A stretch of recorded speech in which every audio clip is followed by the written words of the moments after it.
सुचरित्रवान क्यों बनना चाहिए? आदमी हारता है जीवन में, एक तो अपनी कमजोरी के कारण और दूसरा कारण है नासमझी। लेकिन सुविधा अपने में सुख नहीं है, क्योंकि एक दूसरे की सहायता के बगैर प्रगति के रास्ते पर हम किस लायक हैं इसको हमने खुद नहीं जाना। भाइयों और बहनों, भगवान बुद्ध और उनका धम्म, इसके परिशीलन में हम लगे हुए हैं और बहुत ही महत्वपूर्ण जानकारी हासिल कर रहे हैं। खासकर अपने आचार व्यवहार में हम किस तरह से परिवर्तन लाकर अपने जीवन में ही सुख को पा सकते हैं, अपनी भलाई जो है उसको हासिल कर सकते हैं। तो इन्हीं बातों को आगे बढ़ाते हुए बहुत ही महत्वपूर्ण विषय को यहाँ सामने रखा है बाबा साहब ने। सुचरित्रवान क्यों बनना चाहिए और दुष्चरित्र होने से क्या होता है, इसका जिक्र यहाँ पर मुख्यतया किया गया है। और खासकर इसमें लिखा है कि आदमी का पतन कैसे होता है। वो हार जाता है जीवन में। हार जाने के मतलब है वो दुख से कभी उबर नहीं सकता। तो आदमी की हार क्यों होती है? कोई बाहरी शक्ति नहीं है जो उसको हराने में काम करती है। कोई बाहरी ताकत नहीं है जो उसको रोक सकती है जीत की तरफ बढ़ने से। आदमी हारता है जीवन में, एक तो अपनी कमजोरी के कारण और दूसरा कारण है नासमझी, समझता ही नहीं। तो कौन सी बुनियादी बात समझनी चाहिए, इसके बारे में बाबा साहब ने पीछे लिखा है कि कुशल अकुशल को जानो। इसकी समझ बिल्कुल बढ़िया होना आवश्यक है कि हम जो कर्म करेंगे अपने शरीर से करेंगे, वाचा से करेंगे, मन से करेंगे, उसका नतीजा अगर बुराई में होता है, दुखदायी होता है, क्लेशदायी होता है अपने लिए औरों के लिए भी, तो उससे दूर रहो। करना है या नहीं करना है ये तो अपनी खुद की ताकत है तय करने की। तय करो कि नहीं करेंगे। इसको पाली भाषा में वारितशील कहा है, यानी दूर रहना। वेरमणि ऐसा पाली में कहते हैं। मैं उससे अलिप्त रहूंगा, मैं उसके विन्मुख रहूंगा, मैं उससे दूर रहूंगा। तो पंचशील इसमें आ जाता है। ढेर सारे ऐसे शील इसमें आ जाते हैं कि जहाँ हम बचते हैं ऐसा कर्म करने से जिसका परिणाम दुखदायी होता है। लेकिन सुखदायी परिणाम करने वाला कर्म भी करना कोई आसान बात नहीं है, वो भी बड़ी मुश्किल बात है। और ये करने में हम नाकामयाब रहते हैं, पीछे रहते हैं, सही ढंग से कर नहीं पाते। परिणाम उसका होता है हमारी हार में। हम जीवन में हार खा जाते हैं। तो कौन कौन सी बातें हैं? तो एक बार अनाथ पिंडक जो हैं, भगवान बुद्ध अनाथ पिंडक के जेतवर आराम में ठहरे हुए थे। बहुत रात बीत चुकी थी। तो एक देवता जिसके प्रकाश ने सारे जेतवन को प्रकाशित कर दिया था, तथागत के पास आया और पास आकर श्रद्धापूर्वक अभिवादन किया और एक ओर खड़ा हो गया। इस प्रकार खड़े होकर उसने तथागत से निवेदन किया, तथागत, मैं आपकी सेवा में प्रश्न पूछने के लिए उपस्थित हुआ हूँ। कृपया बताएं कि आदमी का पतन कैसे होता है, जीवन में वो गिर कैसे जाता है, हार कैसे जाता है। तो बहुत ही महत्वपूर्ण सवाल था। तो बुद्ध ने उसका जवाब देते हुए कहा कि उन्नतिशील आदमी के लक्षण भी आसान हैं। जिसकी प्रगति होती है, उन्नति होती है, वो आगे आगे बढ़ता है, उसके लक्षण भी आसान होते हैं देखने में। और पतनोन्मुख आदमी के लक्षण भी आसान हैं। जो गिरता है, हारता है, पीछे रहता है, उसके भी लक्षण दिखाई देते हैं। तो केवल देखने मात्र से हमें पता चलता है कि कौन जीतने वाला है, कौन हारने वाला है। इसके लिए किसी भविष्य की जरूरत नहीं है। कोई किसी का भविष्य इसलिए नहीं कह पाता, सही ढंग से बता नहीं पाता कि उस आदमी के मन में क्या है, वो किस तरह से व्यवहार करेगा, वो तो सिर्फ उसको ही मालूम है, उस आदमी को ही, दूसरे को कभी पता चलता ही नहीं। तो आगे चलकर ये आदमी इसी तरह से व्यवहार करेगा, इसी तरह से बर्ताव करेगा, ये कोई बता ही नहीं सकता, असंभव है। और जो वो करेगा उसका परिणाम निकलेगा। तो कौन सा परिणाम निकलेगा ये भविष्य भी हम कह नहीं सकते, ये संभव नहीं है। तो भविष्य बिल्कुल बेकार की बात है, इसमें कोई सच्चाई नहीं है। कहीं पर भी भविष्य जो है सिद्ध नहीं हुआ है, होने की कोई संभावना नहीं है। तो इसको हमें बहुत बेहतरीन तरीके से समझना जरूरी है कि हमारी हार, हमारी जीत, हमारी उन्नति, हमारी अवनति हम खुद जान सकते हैं। और आदमी की जो प्रवृत्ति है, उसका आचार व्यवहार है, उससे हम बता सकते हैं कि ये प्रगति पथ पर है या पतन की ओर बढ़ रहा है। तो पहला ही कारण दिया है, बहुत ही अच्छा कारण है। पुस्तक टेबलावरती छोटं पुस्तक आहे वंदनेचं।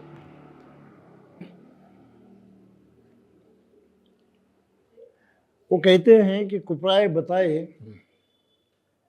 कि किस तरह से कुछ होता है।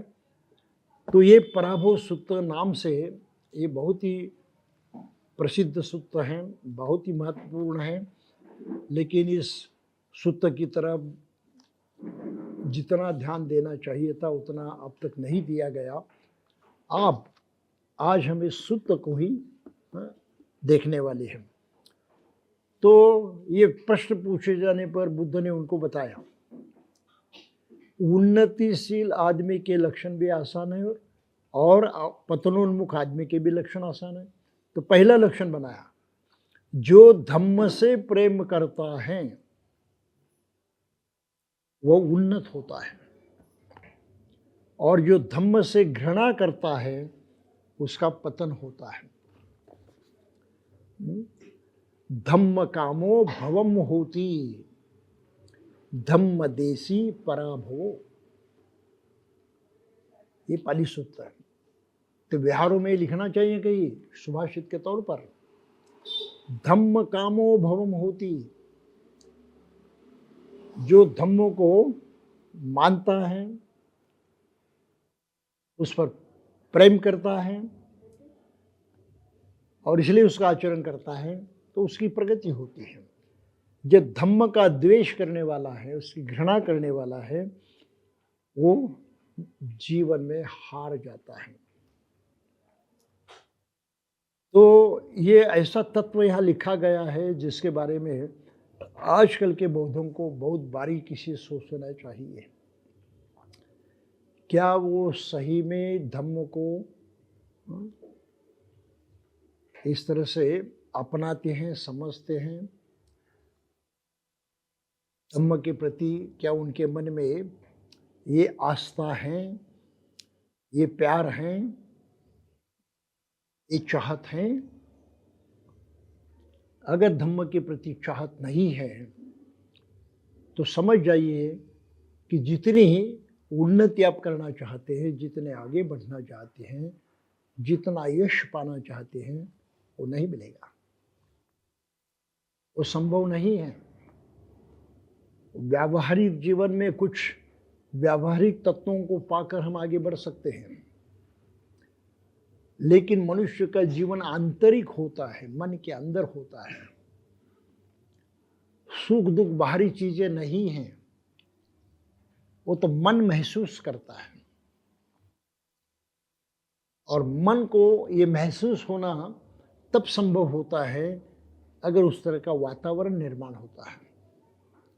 वातावरण निर्माण नहीं हुआ तो न सुख आप अनुभव कर सकते हैं, न दुख आप अनुभव कर सकते हैं।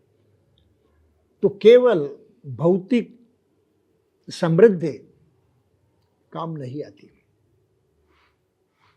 उसे सुविधा तो मिल जाती है, लेकिन सुविधा अपने में सुख नहीं है। सुविधा केवल सुविधा है। सुविधा सही ढंग से इस्तेमाल करने के लिए हमारी मानसिक वृत्ति भी ऐसी होनी चाहिए कि हम उस सुविधा का सही इस्तेमाल करें जिससे सुख पैदा हो, दुख नहीं। बहुत सारे पैसे हाथ में आ गए, दोस्त मिले, चलो मजा करेंगे। आखिर जिंदगी में दूसरा क्या है, मजा करना तो सबसे बड़ी बात है। तो जाकर कहाँ जाते हैं? दारू के गुत्ते में जाते हैं। समृद्धि तो है, लेकिन सूझबूझ कौन सी है?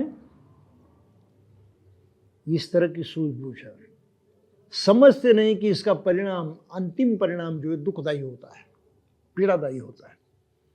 लेकिन है हमारे पास, हम खर्चा कर सकते हैं, हम पैसे उड़ा सकते हैं, हम कुछ मजा चख सकते हैं। बस इसके अधीन आदमी हो जाता है और गलत रास्ते पर पैर रखता है, उसकी दिशा बदल जाती है, वो पतन की ओर आगे बढ़ते रहता है। जुआ खेलने की आदत होती है, दुराचार की आदत होती है, ऐसी ढेर सारी आदतें जो हैं। यकीन मानिए कि आदतें जब सुविधा बहुत ज्यादा होती है, हम मालामाल हो जाते हैं, तब इस तरफ खींचे जाते हैं। धम्म से प्यार नहीं करते, धम्म हमें अच्छा नहीं लगता। क्या रखा है धम्म में, चैन तो वहां पर है ही नहीं। तो इस तरह आदमी का ये बर्ताव जो है वही हमको सूचित करता है, बता देता है कि वो किस तरफ आगे बढ़ेगा, अपने कल्याण की तरफ या अपने विनाश की तरफ। तो धम्म के बारे में बहुत जागृत रहना और उसके प्रति मन में हमेशा अपनापन रहना, ये मेरी जरूरत है, उसके प्रति प्यार करना, ये बहुत ही आवश्यक बात मानी जाती है। और आज की तारीखों में भारतीय बौद्धों की तरफ देखते हुए यही समझ सकता हूँ कि इतना प्यार, इतना अपनापन धम्म के बारे में लोगों में नहीं है। ये हकीकत है। ये अगर धम्म प्रेमी नहीं बने, कुशल का उन्होंने अनुकरण नहीं किया, तो एक दूसरे के करीब नहीं आ सकते, ये एक दूसरे की सहायता नहीं कर सकते, मदद नहीं कर सकते। और इस तरह से एक दूसरे की सहायता और मदद करने के पश्चात जो सुख पैदा होता है, जो सुविधा पैदा होती है, जो कुछ उन्नति होती है, उसको भी नहीं पा जाएंगे। तो पिछड़ेपन का ये बहुत ही महत्वपूर्ण कारण है, इसको आप ध्यान में रखें और इस कारण को बहुत ही जल्दी दुरुस्त करने की हमें कोशिश करनी चाहिए। धम्म के प्रति जागरण होना आवश्यक है। और बाबा साहब को मानने के कारण न सही, बुद्ध धम्मों को मानना ही चाहिए ऐसा भी नहीं है, लेकिन कम से कम एक इंसान होने के नाते, एक मनुष्य होने के नाते मुझे सुख की अपेक्षा है, और उस सुख की तरफ बढ़ने का रास्ता अगर बुद्ध ने बताया है तो उसको अपनाना कोई बुराई का काम नहीं है। इतनी तो समझ हर आदमी में होनी चाहिए। और भारत के बारे में कहें तो ये बड़ी दुर्भाग्य की बात है कि यही समझदारी लोगों में नहीं है। दिमाग बिगड़ गया है, वो पतन के रास्ते पर चल रहे हैं और समझ नहीं पा रहे हैं कि हम पतन की ओर जा रहे हैं।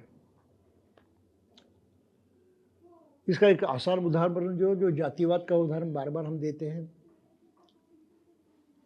हर जाति वाला आदमी अपनी जाति को मानता है और जाति पर प्यार करता है। मेरी जाति, अपना अहंकार समझता है, अपनी असलियत समझता है। लेकिन वो उस वक्त भूल जाता है कि उससे जो बड़ी जाति हैं वो भी अपने अहंकार के अधीन होकर इसको नीचा दिखाती है,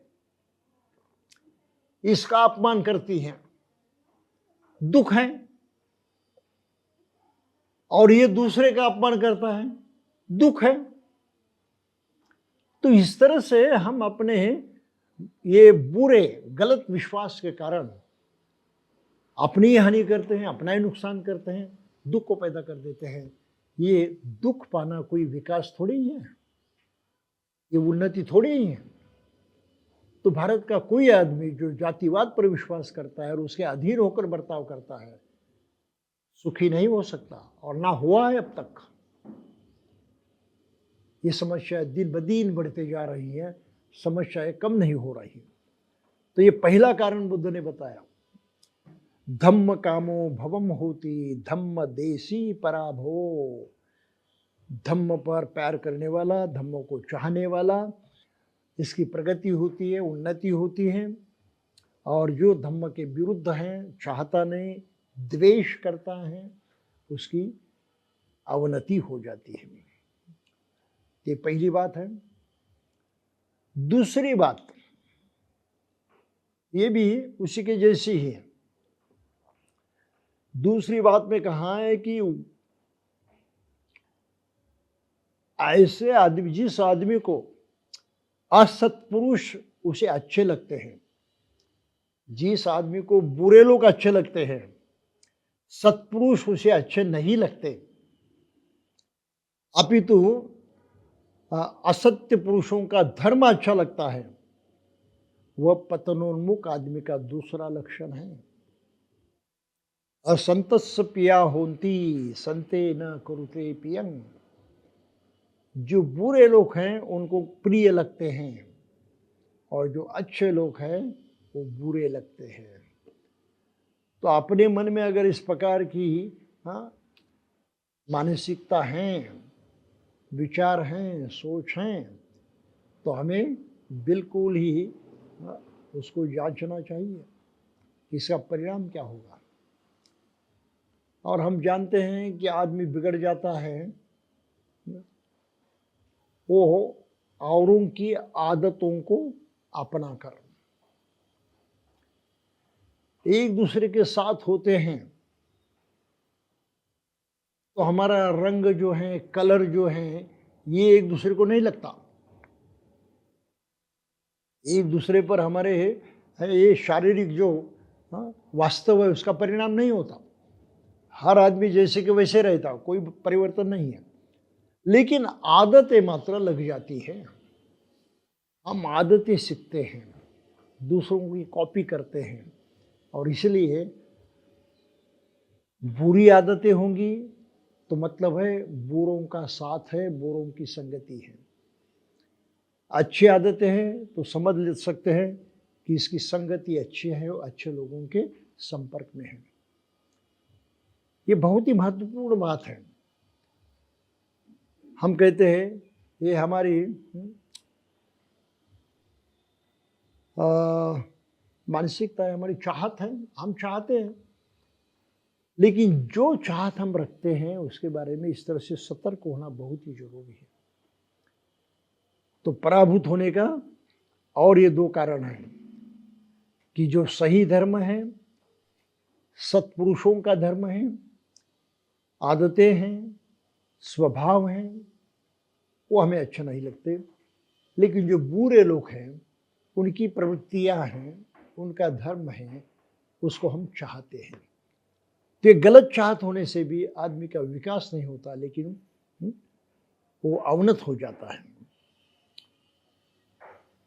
बिल्कुल आसान बातें हैं, कोई दिमाग को तकलीफ देने वाली बातें नहीं है, सोच पर जोर डालने वाली बातें नहीं है। आगे वो बिल्कुल इतने आसानी कहते, कुछ लोग ऐसे होते हैं, तंद्रालु होता है,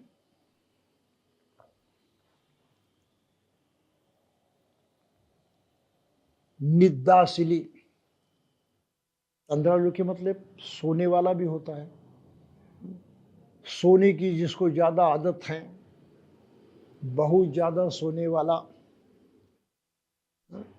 इसकी भी प्रगति नहीं होती, क्योंकि सोने में उसका वक्त बर्बाद हो जाता है, आलस होता है, आलस्य में अपना वक्त बर्बाद कर देता है। और जिसको गप्पे लगाने की आदत होती है, बस कोई भी मिले बातें करते रहना, कोई न मिले तो किसी के पास जाकर बातें करते रहना। तो बातें करने की भी एक आदत से हो जाती है और आदमी अपना पूरा वक्त, ज़्यादा से ज़्यादा वक्त जो है बातें करने में व्यतीत करता है, समय बर्बाद होता है। कुछ जो निर्माण करना है आप निर्माण नहीं कर पाते और इसलिए आपकी प्रगति नहीं होती, आप पीछे रहते हैं। तो बातें करना भी, फिजूल बातें करना खासकर, बहुत ही बुरा माना है, उससे आदमी के विकास में बाधा पहुंचती है। और दूसरा है अनुष्ठाता चय नरो, परिश्रमी नहीं होता, काम नहीं करना चाहता, कष्ट नहीं उठाना चाहता। तो ये बहुत भारी पैमाने पर देखा जाता है। आजकल तो जगह जगह पर ये देखा जाता है, लड़के लड़कियां सीखती तो हैं, पढ़ाई करती हैं, ग्रेजुएट भी हो जाती हैं, फिर नौकरी नहीं मिलती तो नौकरी की तलाश में घूमते रहते हैं, घर में खाते पीते हैं, तलाश जारी रखते हैं, दूसरा कोई काम नहीं करते। ढेर सारे से ऐसे युवक जो हैं घर घर में पाए जाते हैं कि अपना बहुत सारा वक्त जो है ऐसे ही बर्बाद कर देते हैं। नौकरी पाने में कितने साल लगेंगे उनको भी पता नहीं, लेकिन उतने साल वो अपना समय बर्बाद करते हैं, ये गलत है। दरअसल बात तो ये है, हमारा हर खाली वक्त जो है किसी काम में आना चाहिए। अगर उस तरह से हमने उस वक्तों को काम में नहीं लगाया तो हमारी हार होने वाली है, हम आगे बढ़ने वाले नहीं। मुझे बम्बई की एक कहानी याद आती है, बहुत ही अच्छी कहानी, मैंने देखी वो प्रत्यक्षात। बम्बई की जो पुराने ही बिल्डिंग्स हैं जिसको चाल कहते हैं, वो 4 मंजिलें भी होती हैं, जैसे वर्ली की चाल है, दादर की है। तो इस तरह से अलग अलग जो है BIT चाल है, फिर वर्ली की दूसरी कुछ चालें वगैरह है। तो ये 4 मंजिलों की इमारतें होती हैं और वहाँ लोग रहते हैं। उनको सर्विसेज देने का काम एक लड़के ने किया। ग्रेजुएट हुआ था, नौकरी तो नहीं मिल रही थी, लेकिन वो चुपचाप नहीं बैठना चाहता था। उसने एक बिल्कुल आसान काम कर दिया। ये भी काफ़ी पुरानी बात है। दूध के लिए काफ़ी डिमांड हुआ करती थी, तो उसने सरकारी जो दूध वितरण केंद्र था वहाँ जाकर जानकारी हासिल की। तो दूध सप्लाई करने वाले जो बाहर से लोग आते थे, शहर के बाहर से मुंबई, ऐसे एक सप्लायर को उन्होंने खोजा और उससे बातचीत की, भाई एक तुम्हारी जो गाड़ी है टैंकर दूध का, हमको बेचते जाओ। और थोड़े से दाम में कम ज़्यादा करते हुए ने एक पूरा टैंकर खरीद करने की ही उसने व्यवस्था की। एक छोटी सी 10 बाय 10 की ही रूम उसने किराए पर ले ली, बहुत ज़्यादा बड़ी नहीं, और उसमें वो मशीन लगाई जिससे दूध में जो क्रीम होती है उसको अलग किया जाता है। तो बस उसका इतना ही होता है, गाड़ी बाहर खड़ी होती थी, दूध उतार लेता था, तुरंत वो क्रीम क्या अलग कर देता था, वो पैक कर देता था ठंडा करते हुए। और वो चाल में रहने वाले जो छोटे छोटे लड़के थे, ऐसे ही हम आप वक्त बर्बाद करने वाले, ऐसे हर चाल में उसने 1-2 लड़के पकड़े, ये दूध की जो बैग हैं लोगों को सप्लाई करना। अभी चौथे मंजिल से नीचे उतर कर आना, दोबारा चढ़ कर जाना, तो लोग बड़ा मुश्किल समझते थे, आलस भी होता था। तो घर में आसानी से अगर मिल जाता है तो कोई फर्क नहीं। तो औरों के बदले वो 1 रुपया ज़्यादा लेता था और इस तरह से उसने अपना बड़ा धंधा कामयाब कर दिया। बहुत बड़ी डेयरी उसने बम्बई के बाहर निर्माण की और अपना सप्लाई शुरू करते हुए वो एक उद्योजक बन गया। उद्योजक बन गया, नौकरी के पीछे भागते नहीं रहा। लेकिन दरअसल देखा जाता है कि पिछड़े जाति वर्ग के लोग जो कोई उद्योग ही नहीं करना चाहते, वो कमजोरी समझते हैं। मैंने और एक मुंबई में लड़का देखा था, अच्छा ग्रेजुएट था, और वो जमाना था कि किराना माल की दुकानें होती थी, उनको पैकिंग के लिए कागज़ की बैग्स जो है उसकी ज़रूरत होती थी, कागज़ की बैग। उसने देखा अरे यहाँ तो बहुत 100 से भी अधिक दुकानें हैं इस एरिया में, इनको तो इसकी सख्त ज़रूरत है। उसने अपने बस्ती में ही जो लोग न्यूज़पेपर लेते थे हर दिन, उनसे संपर्क किया और पुराने न्यूज़पेपर स्वयं खरीदे। कहीं बाहर जाने की जरूरत नहीं थी, बस्ती में ही सबके पेपर वही खरीदता था। लोग आकर देते थे, यहाँ वहाँ जाने के बजाय हाँ ये तो बगल में आदमी है उसको दे देते थे, और फिर वो स्वयं उसको काट कर वो बैग बनाता था। लगभग उसने 3-4 महीने स्वयं काम किया। डिमांड बढ़ती गई, 2 लोग रखे, महिलाएं बस एक काटती थी, दूसरी चिपकाती थी, और दिन भर में बड़ा स्टॉक उसके पास हो जाता था। तो उसकी हर दिन की कमाई आगे चलकर 1000 तक पहुंचे। क्या बेचकर?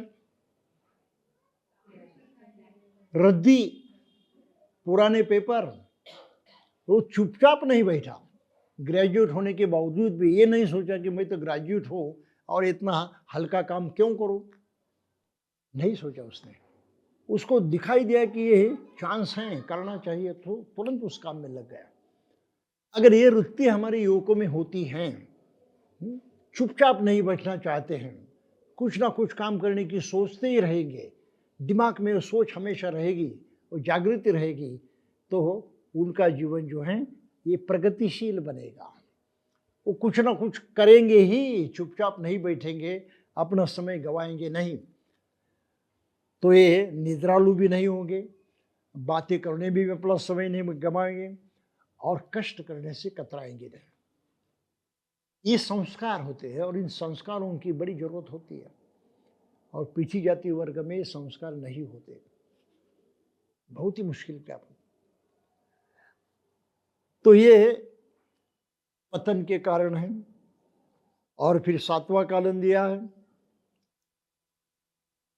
वो आलसी होता है, सुस्त होता है।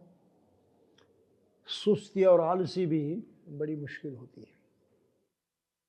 और फिर लोग कहते हैं कुछ, पूछते हैं सवाल, भाई ऐसा क्यों करते हो, क्यों आलस करते हो, क्यों सुस्ती जताते हो, तो क्रोधी हो जाता है, बड़ा गुस्सा हो जाता है। ऐसे भी बहुत सारे लड़के दिखाई देते हैं, बहुत सारे। खुद तो करना नहीं चाहते, खुद के भरोसे, लेकिन और किसी ने कहा तो गुस्सा हो जाते हैं। तो इस तरह से आलस करने की, सुस्त रहने की और गुस्सा करने की जो आदत है, वो आदमी के पतन का कारण है, उसका विकास नहीं होगा। ये बहुत ही महत्वपूर्ण बात है। और फिर आगे की बात उन्होंने कही है, वो भी वैसे ही बड़ी महत्वपूर्ण है। पास में तो पैसा है, जो कुछ पाना है वो पा लिया है, परिस्थिति अच्छी बन गई है, तो जो पास में पैसा रखकर भी अपने गत यौवन वृद्ध माता पिता का पालन पोषण नहीं करता, वह पतनोन्मुख का चौथा लक्षण होता है। आजकल ये समस्याएं बढ़ रही हैं, पहले ये समस्याएं उतनी नहीं थी। यहाँ तक कि सरकार को कानून बनाना पड़ा कि अपने वृद्ध माता पिता की सेवा अगर पुत्र और पुत्री नहीं कर रहे हैं तो उन पर जुर्माना ठोका जाता है। कोर्ट का हुक्म होता है, कोर्ट में जाकर ये मांगना पड़ता है। अब कानून बनाने की नौबत आ गई, मतलब ये है कि समाज का इतना पतन हो गया, समाज में समस्या इतनी बढ़ गई कि इसको रोकने के लिए अभी कानून के सिवा दूसरा कोई उपाय नहीं है, सोचकर सरकार को कानून बनना पड़ा है। और ये बहुत पैमाने पर होता है, बहुत पैमाने पर होता है। तो जो कुछ वो समझते हैं कि हमने प्रगति कर ली है, वो वास्तविक प्रगति नहीं होती। मानसिकता खराब होने के कारण उसका सही फायदा उनको नहीं पहुंचता, वो सही उसका लाभ नहीं उठा पाते। तो ये महत्वपूर्ण बात है कि यो मातरम व पितरम व जिन्नकंगतयो बनम बहुसंतो भरती तम पराभूतो मुखम। अपनी योग्यता होने पर, अपनी ताकत होने पर भी अगर माता पिता की सेवा नहीं करता है, उनको सपोर्ट नहीं करता है, तो उसका भी पतन हो जाता है।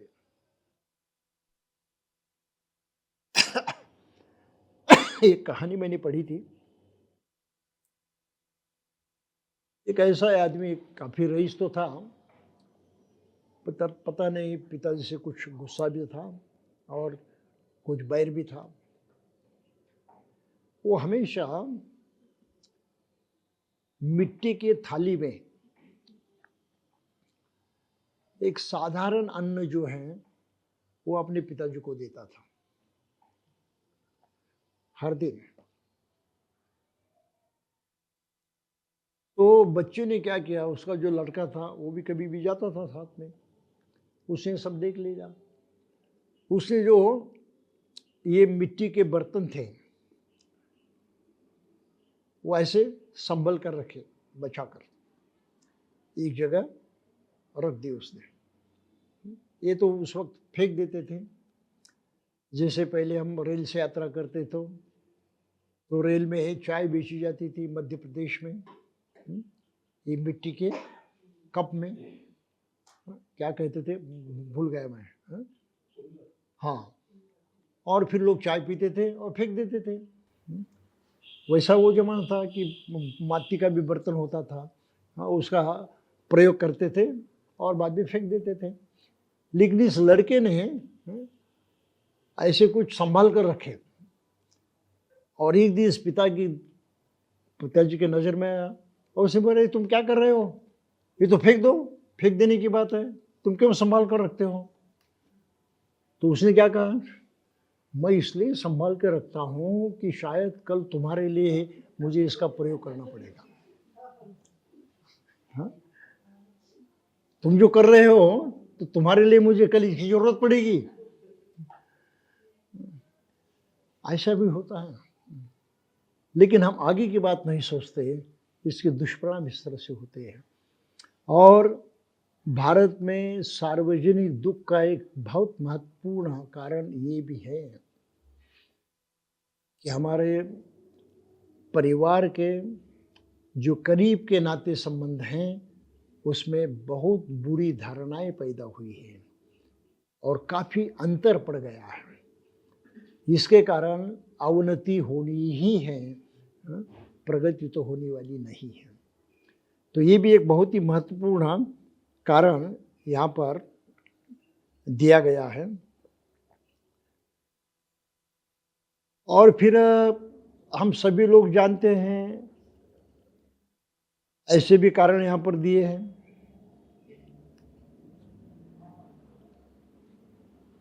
झूठ बोलकर हम औरों को फंसाते हैं, उनकी उपेक्षा करते हैं, उनकी कीमत नहीं करते। तो यह लिखा है, जो झूठ पर झूठ बोलकर किसी भले आदमी को, किसी श्रमण को किसी भिक्षु को वह अन्य किसी साधु को ठकाता है, वह पतनोन्मुख का कारण है। किसी को ठगाना चाहिए? किसी को भी नहीं। लेकिन अक्सर लोग अच्छे आदमी को भी इस तरह से बाजू में हटा देते हैं। एक प्रकार की ठगाई है। इसका एक अच्छा उदाहरण हम पाली त्रिपिटक में देखते हैं। वो है विशाखा मेगार माता का। बड़ी अच्छी कहानी है, बड़ी रोचक कहानी है। विशाखा दोपहर को उनके ससुर भोजन करते थे, तो सोने की थाली में वो खीर खा रहे थे और विशाखा बाजू में खड़ी रहते हुए उसको हवा, पंखे से हवा देती थी। उसको कोई भिक्षु द्वार के सामने खड़ा रहा, दिखाई दिया। तो विशाखा ने उसको क्या कहा, ये तो खा रहा था, उसे ऐसा नहीं कहा कि अभी भिक्षु आया है उसको दान दो, नहीं कहा मेगार ने। तो विशाखा ने उस भिक्षु से कहा, आप आगे बढ़िए, मेरे ससुर जूठा खा रहे हैं। ये बड़ा बहुत गुस्सा हो गया। मैं तो सोने की है कैसे थाल में इतना बढ़िया व्यंजन खीर खा रहा हूँ और ये कहती है जूठा खा रहा है, ये जूठा थोड़े है। बड़ा गुस्सा हो गया। तो आगे सब कहानी बताने की जरूरत नहीं है, लेकिन आगे जब उस पर इल्ज़ाम लगाया गया और उसको पूछा गया कि तूने ऐसा कहा, क्यों कहा, तो अपने ससुर को अपमानित क्यों किया, उसने सीधी सी बात कही, इनके पास इतना है, इतने वो रईस हैं, अपनी कमानी हुई संपत्ति नहीं है, बाप दादाओं ने कमाई करके रखी है और उसकी वजह से वो खा रहे हैं, तो झूठ हैं, ये अपनी कमाई का ताजा नहीं है। सही है या गलत है? तो इस तरह की बातें जो हैं कि भले लोगों को झूठ बोलकर इस तरह से क्या कहे अवमानित करना यानी टालना, ये कोई ठीक बात नहीं है। ये भी पतन का कारण होता है, क्योंकि अपनी मानसिकता उस तरह से काम करती है और मानसिकता के कारण बार बार हम उसी का ही प्रयोग करते हैं, उसी तरह से आचरण करते हैं और उसके परिणाम जो हैं अपनी मानसिकता औरों के प्रति क्षुद्रता दर्शक होती है, नीचापन दिखाने वाली होती है। ये मानसिकता शुद्ध नहीं है और इसलिए काम कराने वाली नहीं है। नीचा देखने की वृत्ति हमारी बढ़ती है, औरों को कम समझने की वृत्ति हमारी बढ़ती है। तो ये वृत्ति जो है ये हर समय जब प्रयोग में आती है, वास्तविक उसके अनुसार कुछ होता है तो दुख पैदा होता है, प्रगति नहीं होती, ये अधोगति होती है। और फिर हम जो दूसरी बातें सभी जानते हैं बिल्कुल सही ढंग से,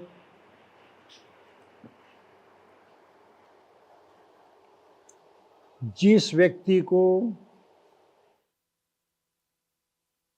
बहुत संपत्ति मिली है, जिसके पास बहुत धन धान्य है, लेकिन जो उसे अकेला ही भोगता है, वो पतनोन्मुख होता है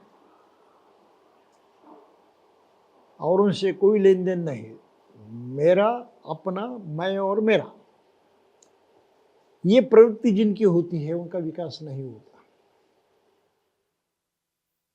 क्योंकि जो आसानी से मिला है बगैर कष्ट के, बगैर कुछ प्रयास के, उसका मजा तो वो चख रहे हैं, लेकिन एक ना एक दिन तो वो भी खत्म होने वाला है।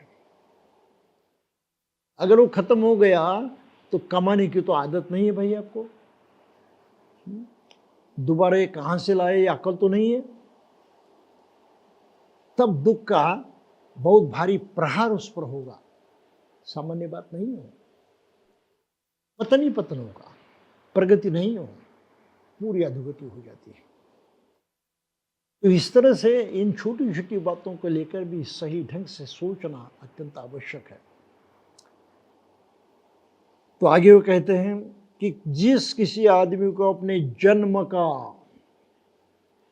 अभिमान होता है, अपने धन का अभिमान होता है, अपने जाति का अभिमान होता है, और उस अभिमान के कारण वो अपने सगे संबंधी जो हैं उनसे भी दूर रहता है, तो ऐसे आदमी का विकास नहीं होता, उसकी अवनति होती रहती है।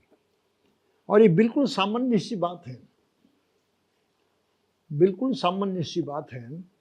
और अक्सर देखा जाता है कि रिश्ते नाते के लोग भी अक्सर एक दूसरे की मदद नहीं करना चाहते, और उसका एक कारण है, बताया जाता है, मदद दी तो हमको वापस नहीं मिलती। ये सही है, लेकिन मदद मदद होती है, ये लेन देन का व्यवहार नहीं होता।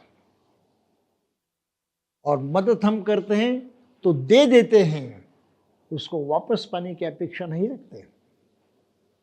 ये तो सोच रखनी चाहिए।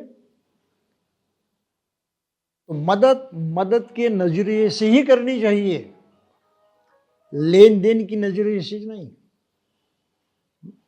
और जरूरत अगर हमारे सगे संबंधियों की होती है तो मदद अवश्य करनी चाहिए। कुछ तकलीफ भी हो शायद, लेकिन मदद तो करनी ही चाहिए।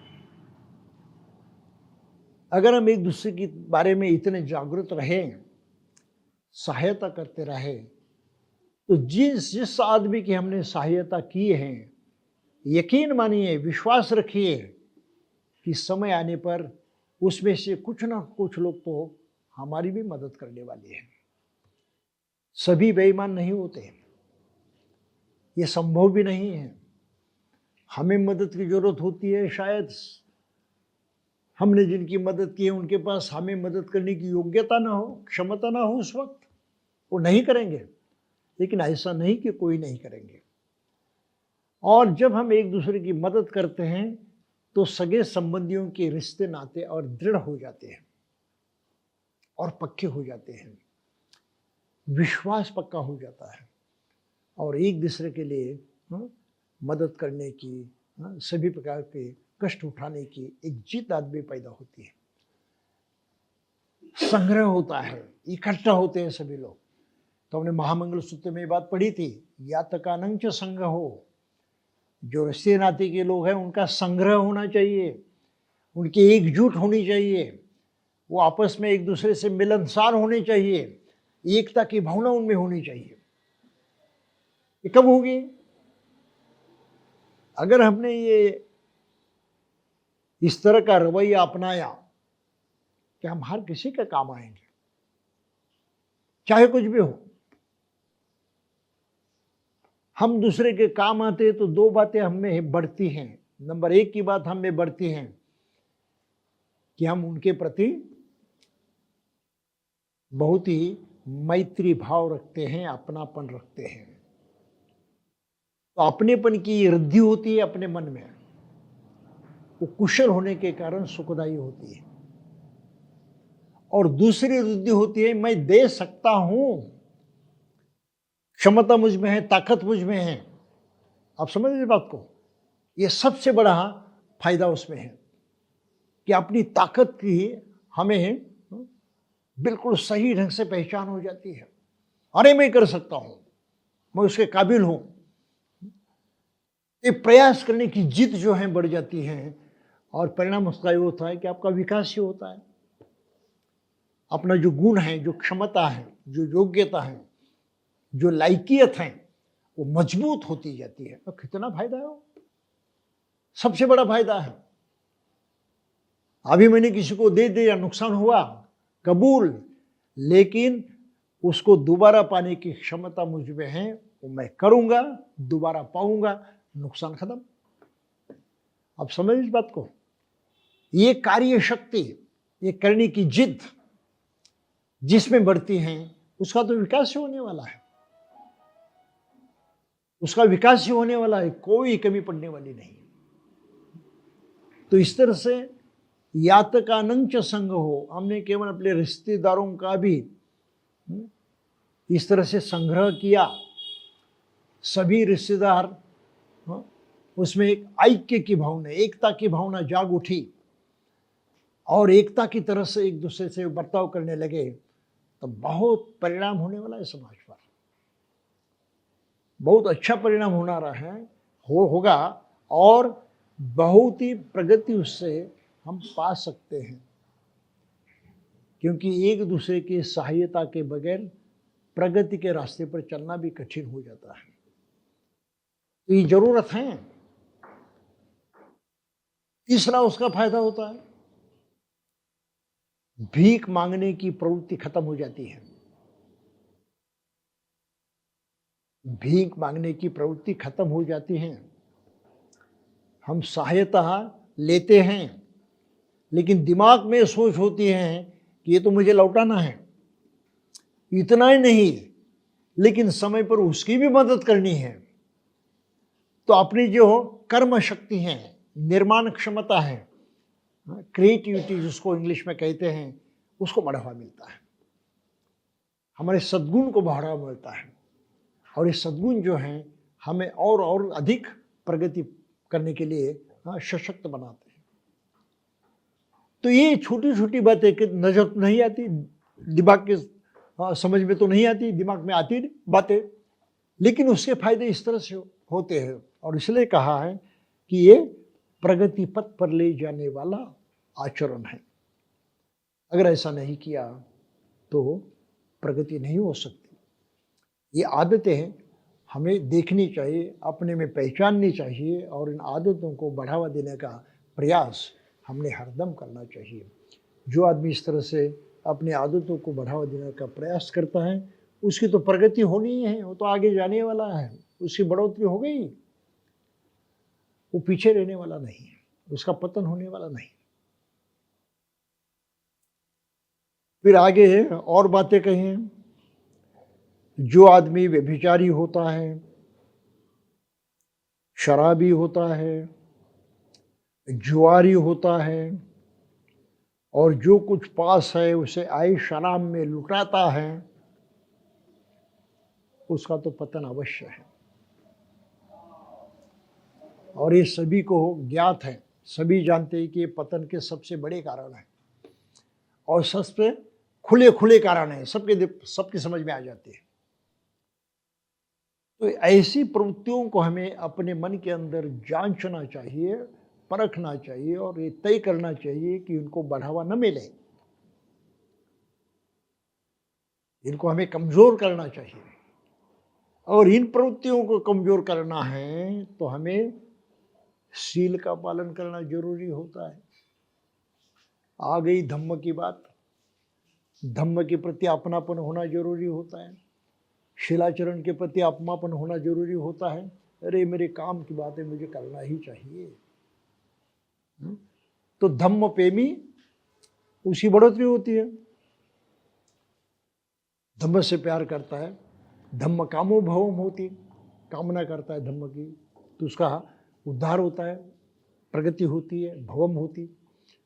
तो इस तरह से एक वृत्ति जो धम्म के बारे में है, वो हमारे पूरे जीवन में जगह जगह जगह जगह उतरती है,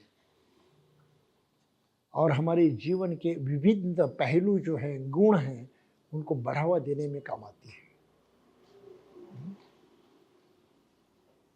आगे कहा है कि किसी असंयत फजूल खर्चा आदमी या स्त्री को कोई अधिकार के पद पर नियुक्त करता है, कारोबार सौंप देता है, किसके हाथों? जिनको फिजूल खर्चा करने की आदत है। और ये आदत लगभग सभी लोगों को होती है। मैं लंदन में था, तब मुझे एक दोस्त ने बताया, नया नया था, चलो आना है मेरे साथ। मैंने कहा कहाँ जाना है? कुछ काम है। नहीं जरा मार्केट में जाना है। तो मैंने कहा ठीक है, उसको कुछ खरीदना है, हाँ, होगा शायद, इसलिए तो मार्केट में जा रहे हैं, तो उसके साथ जाएंगे। बस हम घूमते ही रहे। वो हर दुकान के सामने खड़ा रहता था, यहाँ वहाँ देखता था, आगे चल देता था, वहाँ देखता था, आगे चलते रहे। तुम क्या कर रहे हो, ये तुम क्या कर रहे हो? खरीद तो नहीं रहे हो, किसी दुकान में भी नहीं जा रहे हो, सिर्फ बाहर से देखता हूँ। तो उसने क्या कहा, आप नहीं समझे, ये मार्केटिंग है और मैं शॉपिंग कर रहा हूँ। अरे बोले कहाँ की शॉपिंग भाई, तुम तो दुकान के अंदर नहीं जा रहे हो। नहीं नहीं नहीं, इसको विंडो शॉपिंग कहते हैं। विंडो शॉपिंग, इसके माने दुकान के सामने रहो, उस खिड़की से अंदर जो को है देखते रहो, उसकी कीमतें पढ़ते रहो, और कुछ खरीदे कुछ न लिए हुए आगे बढ़ो, एक दुकान के बाद दूसरी दुकान पर तीसरी, केवल समय की बर्बादी है। लेकिन वहां चाहत है मन के अंदर, क्या क्या मैं चाहता हूं, नहीं मिल रहा है, लेकिन दूर से ही सही देखकर मैं अपेक्षा की पूर्ति करूंगा।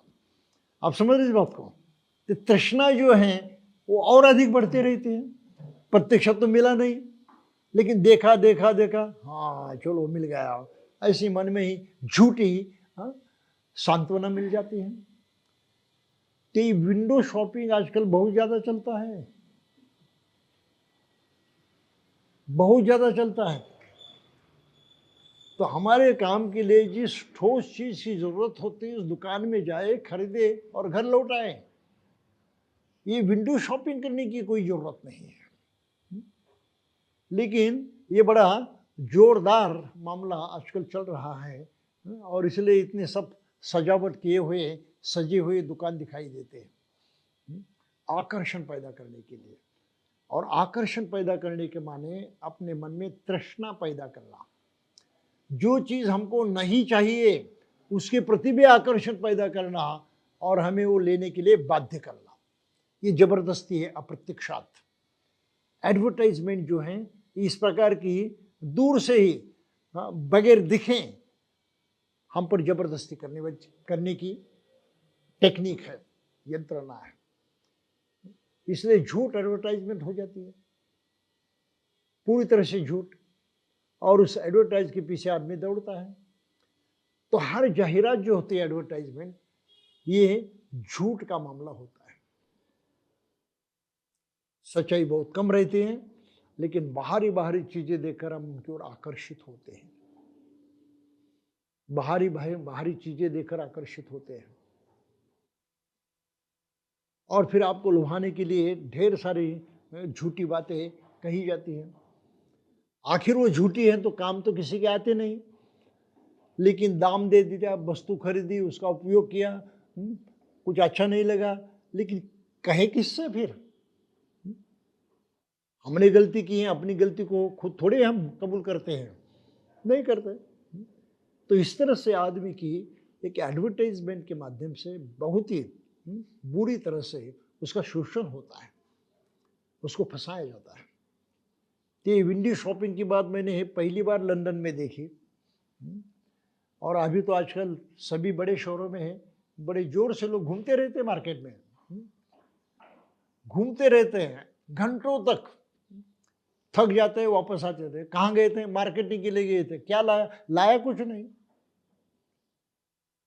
ये चल रहा है आज की तारीख को, और युवक वगैरह जो है, युवतियां उसमें बहुत ज्यादा आनंद लेते हैं, उनको मजा लगता है। समय की बर्बादी है। जो चाहत हमारे मन में नहीं है, ऐसी गलत चाहते हमारे मन में बढ़ जाती हैं, आकर्षण बढ़ जाता है, और गलत चीजों की तरफ हम खींचे जाते हैं। नुकसान ही नुकसान है, लेकिन इस नुकसान की पहचान हमको नहीं है। हम उसको भला मानते हैं, अच्छा मानते हैं, आधुनिक होने का हम दावा करते हैं इस बात को लेकर। ये आधुनिकता नहीं है। तो आगे कहा है, अपनी जो योग्यता है, अपनी जो लायकियत हैं, उसको बगैर देखे जो उससे भी ऊंची अपेक्षा रखता है, उससे उसका नुकसान होता है, पराभव होता है, वो आगे नहीं बढ़ सकता। और फिर और भी एक बात है जो यहाँ बिल्कुल ही स्पष्ट शब्दों में है, लिखा है, से ही दारे ही असंतुष्टो, अपने घर में अपने स्वयं की पत्नी के साथ संतुष्ट न रहने वाला वेश्यासु पदिसती, वेश्याओं के पास जाता है। दिसती परदारेसु, परदारागमन करता है, इसका तो निश्चय पराभव होता है। ये पराभव का बहुत ही बड़ा कारण माना गया है और आज की तारीख को ये इतना सस्ता हुआ है उसे हम कल्पना भी नहीं कर सकते। तो मनुष्य जीवन में ढेर सारे जो सद्गुण हैं ये इस कारण से नष्ट हो रहे हैं, समाप्त हो रहे हैं। संयम कुछ होता है, आत्म संयम कुछ होता है, अपनी अपनी खुद की एक प्रतिष्ठा होती है, अपनापन होता है, ये सब ढीला हो जाता है, इस पर दुष्परिणाम होता है। और फिर आदमी की स्वयं की जो गरिमा है, श्रेष्ठता है, बड़प्पन है, उसमें भी कमजोरी आ जाती है।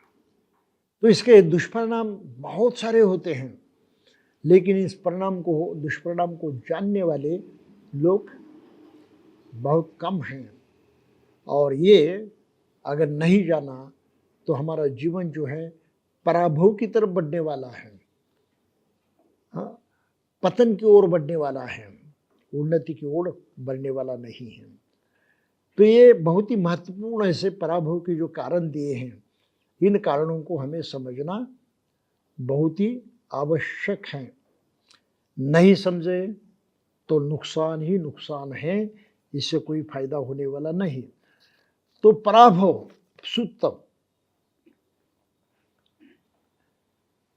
ये आदमी की अपनी स्वयं की पहचान से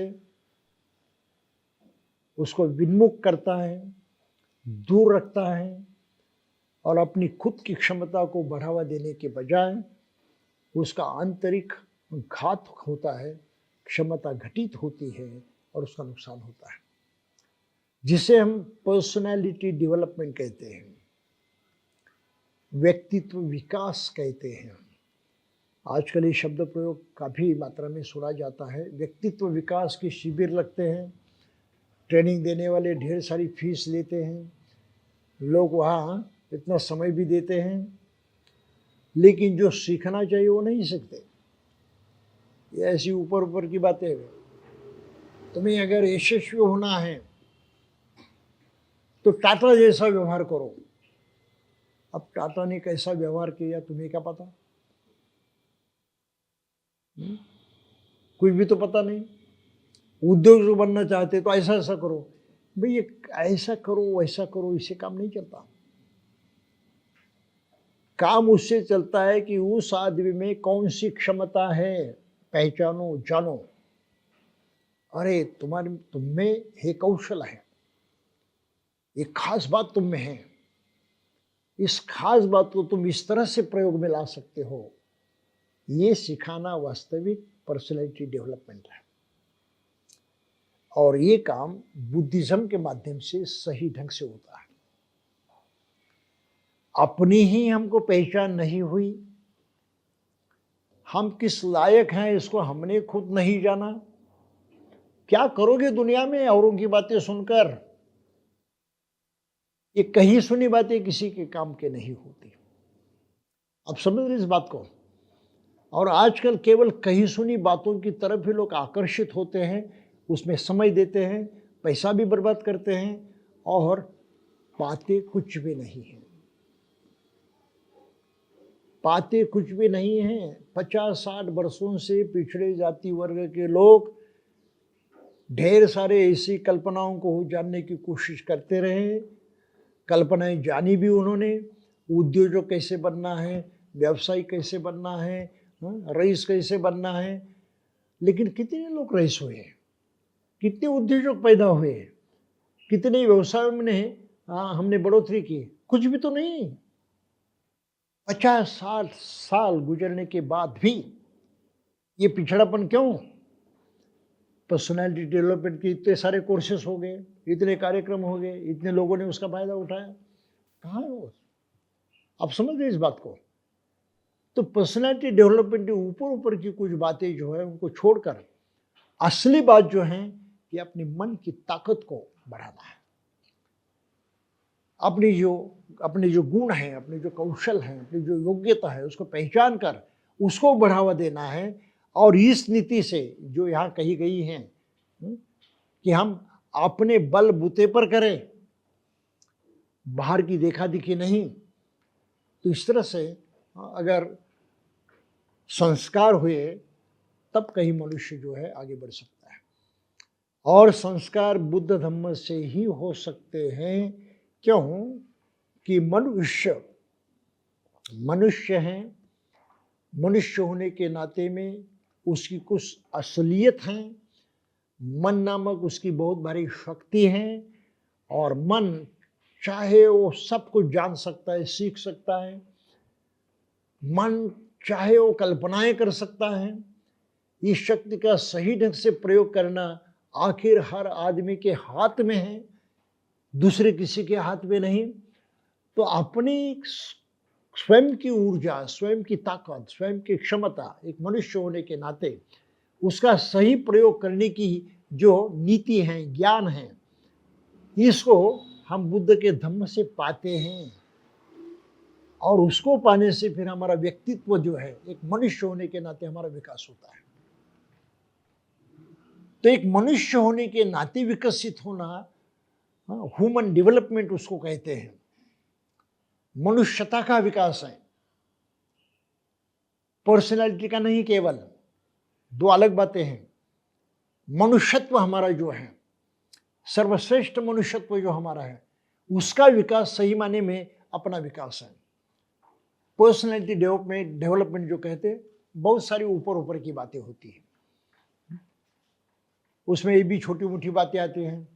स्मार्ट कैसे दिखना है, तो फैशन कैसे करने हैं, कपड़े कैसे पहनने हैं, बाल कैसे कटवाने हैं, कैसे लोगों को दिखना चाहिए, इंप्रेशन कैसा पड़ना चाहिए, ये तो ऊपर ऊपर की बातें हो गई। मन के अंदर वो ताकत है करने की, वो जीत है, वो क्षमता है, वो ज्ञान है। अगर वो नहीं है तो ऊपर ऊपर से हमने कितने भी खुद को सजाया, उसका कोई फायदा नहीं। पर्सनैलिटी डेवलपमेंट अधिकांश तौर पर ऊपर ऊपर से सजाने की बात है, और ह्यूमन डेवलपमेंट एक मनुष्यत्व का विकास करने की बुद्ध धम्म की जो नीति है, वो मनुष्य को सही मात्रा में उन्नत करने वाली शिक्षा है, उसका विकास करने वाली शिक्षा है। और इस विकास को हमने पाया तो हम कहीं पर भी नहीं हारते। हारना मुश्किल है, हार नहीं सकते। इसलिए धम्म कामो भवम होती, धम्म के प्रति इस तरह से प्यार रखने वाला, धम्म के प्रति इस तरह से अपनी आस्था रखने वाला, जताने वाला आदमी पराभूत नहीं होता, कभी हार नहीं मानता। तो ये जो ताकत है, इसको अपनाने के लिए हमें इस पराभव सूत्र को भी समझना जरूर है, उसका अध्ययन करना जरूरी है। बचपन से शायद ये शिक्षाएं हमें लड़कों को देनी चाहिए, और ये काम लगभग कहीं होता दिखाई नहीं देता। लेकिन बाबा साहब ने खास कर लिखा है कि पराभव के कारण जानो, और उन कारणों को दूर करते हुए अपनी क्षमता को बढ़ावा दो, और एक मनुष्य होने के नाते अपने विकास में आगे बढ़ते रहो। ये बहुत भारी शिक्षा बाबा साहब ने यहाँ पर दी है, बुद्ध की शिक्षा है। लेकिन बाबा साहब ने इसको आसान करके सामने रखने की कोशिश की है, और उसका महत्व भी हमारे मन पर अंकित करने का प्रयास किया है। तो इसको हम समझते रहेंगे, जानते रहेंगे, और अगर हो सकता है तो इन सभी बातों को हमारे परिवार में अंजाम देने की कोशिश करते रहेंगे। हर परिवार में इसका अध्ययन होना चाहिए, ऐसा मुझे लगता है। घर में बैठे-बैठे पढ़िए कि बुद्ध ने पराभव के कौन से कारण बताए। हम अपने को स्वयं को जांचें, उस कसौटी पर, बुद्ध ने जो कसौटी बताई उस पर। हो सकता है कि उससे कुछ ना कुछ सुधार जरूर होगा, कुछ न कुछ ज्ञान की प्राप्ति हमें जरूर होगी, और हो सकता है कि हमारे सुधार के रास्ते जो है इससे मुक्त हो जाएंगे, समझ में आएंगे। तो आज के लिए बस इतना ही पूरा है। बाद में कल हम और आगे की बात देखेंगे। तब तक के लिए जय भीम।